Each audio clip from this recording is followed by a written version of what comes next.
Welcome everybody. I'm Ella van der Zande and I'm your math lecturer for the Math 1 and Math 2 module. These modules will be given with the help of video lectures, and of course there are lots of exercises and assignments. We hope you enjoy these modules and you will enjoy the videos. The math modules for the fast track program consists of 3 modules. Math 1, which have logic and set theory, Math 2, linear algebra and languages, and Math 3, graph theory. The first 2 modules will be given by me, the third one will be given by Mrs. Louisa. So for all 3 modules we use the same book, Discrete Mathematics of Seymour and Lipschutz. And of course you can find the study guide on Teams and also some additional material, readers for linear algebra and also readers for the graph theory. All other material can be found in the book, but of course online you can find many exercises on these subjects. In Math 1 we'll talk about 2 subjects. We'll talk about the set theory, relations, and logic and propositional calculus. Okay, let's start with the set theory. Well, a set is a very simple thing. It's just a collection of objects, of symbols. If we look at the set, it can contain cars, it can contain stamps, it can contain people, and of course when we're doing math, it normally will contain symbols like letters, charts, numbers, etc. If we look at the notation of sets, then a set S would be a collection of elements, let's say A, B, C. So this is a very simple set with 3 objects in there, A, B, C. And you could also have a set with numbers or a combination of numbers and characters, or you could have a set of symbols with a combination of charts and numbers. So whatever you'd like to think of, you can do it. And if we look at one of these elements, let's call this first one as 1, then you can say A is an element of set 1. So this symbol means element of. And as you see that A is an element of S1 and of S2 and of S3.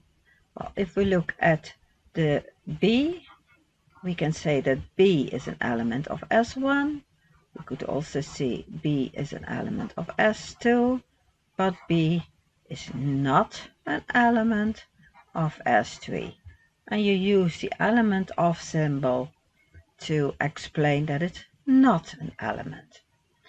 If we look at the set, and it's different from real life, if you're a stamp collector, you can have more stamps, more equal stamps, so you can later trade them with other stamp collectors.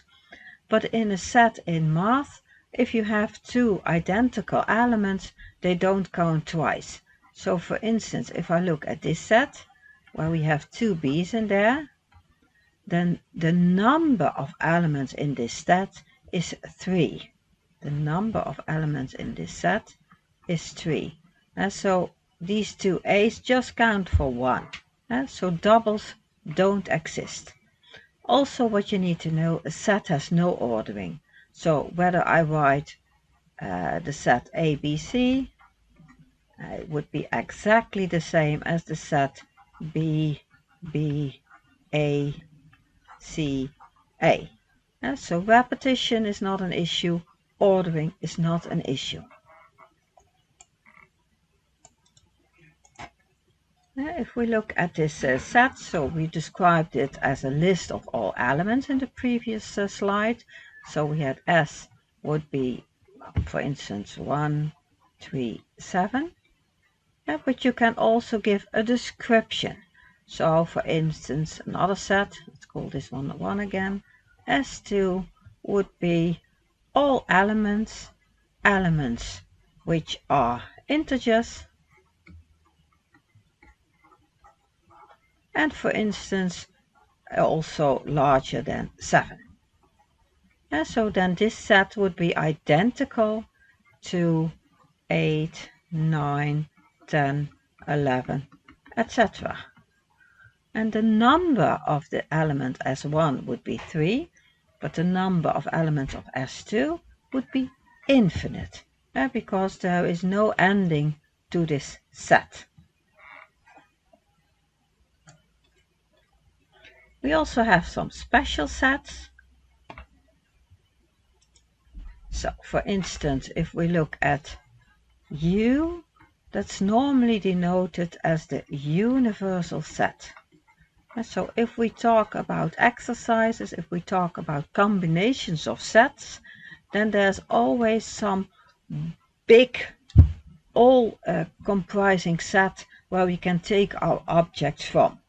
And this U could be, of course, the all integer numbers, could be all characters, it could be all possible cars, whatever.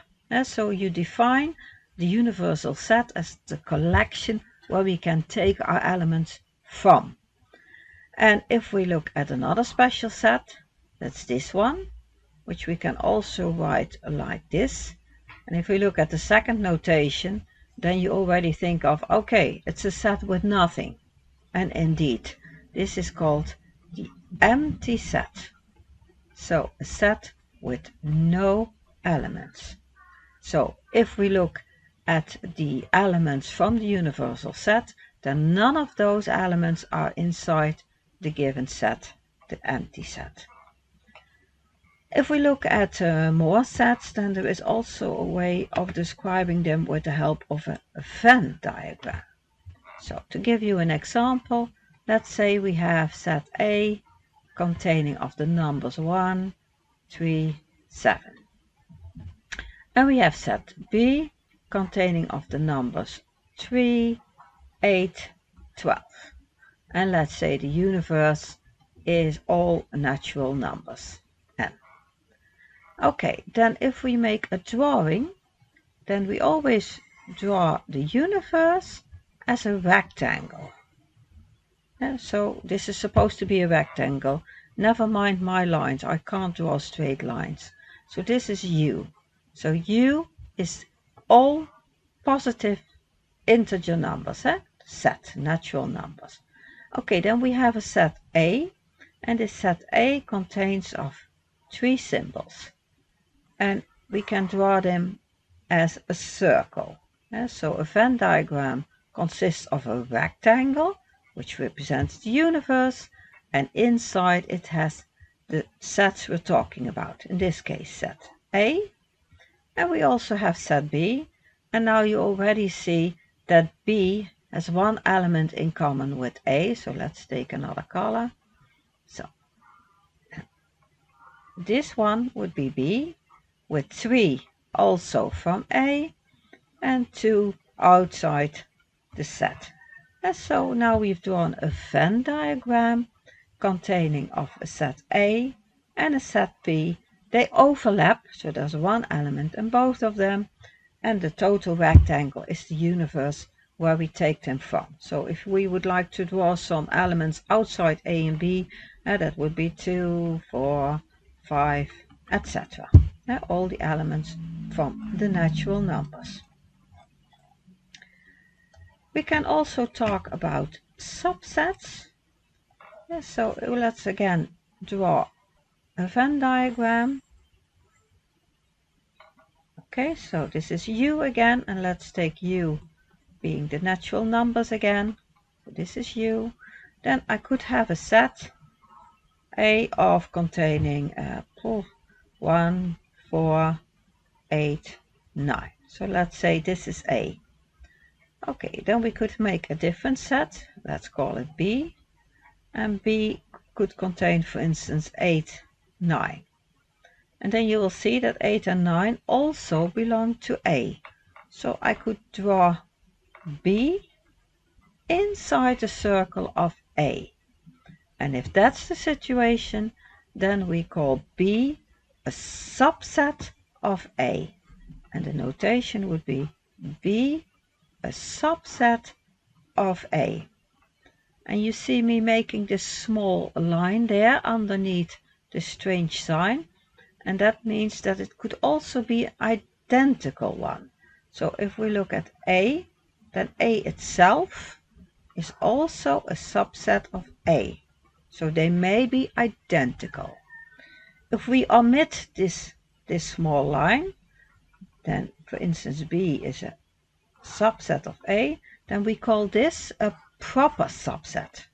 And that means that there is minimal one element outside B which is in A. So they may not be identical.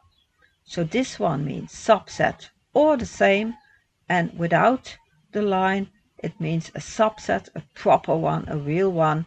So at least one element is outside B which is in A.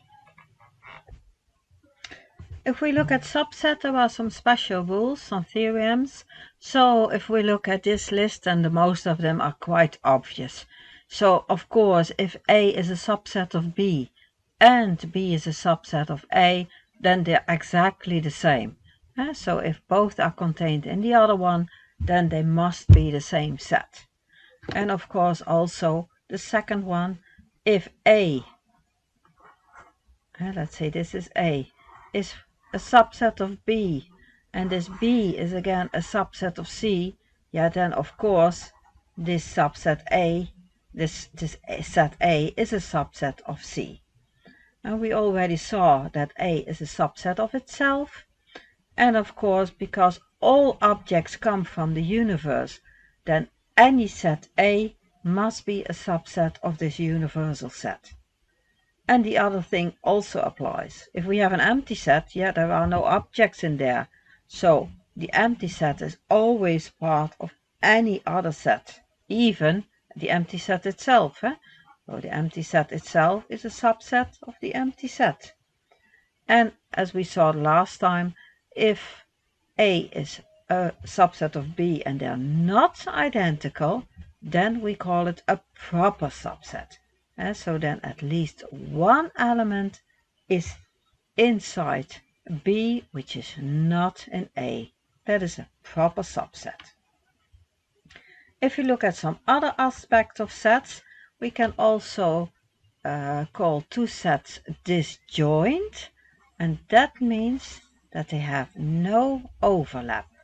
So if I have this universe U and I have a set A and I have a set B, and they don't overlap, so they don't have any elements in common, then we call them disjoint sets. Okay, thanks for watching this first video. I hope you enjoyed. On the Teams you can find a lot of exercises on sets with a lot of answers. And for the questions where there are no answers to, we'll make separate videos to help you with them as well. Hope you managed to make the exercises for the first part of the set theory, and looking forward to seeing you for the next video. If you have any questions, you can always contact me through Teams through the regular hours which are scheduled on your Outlook agenda. Okay, see you until next time.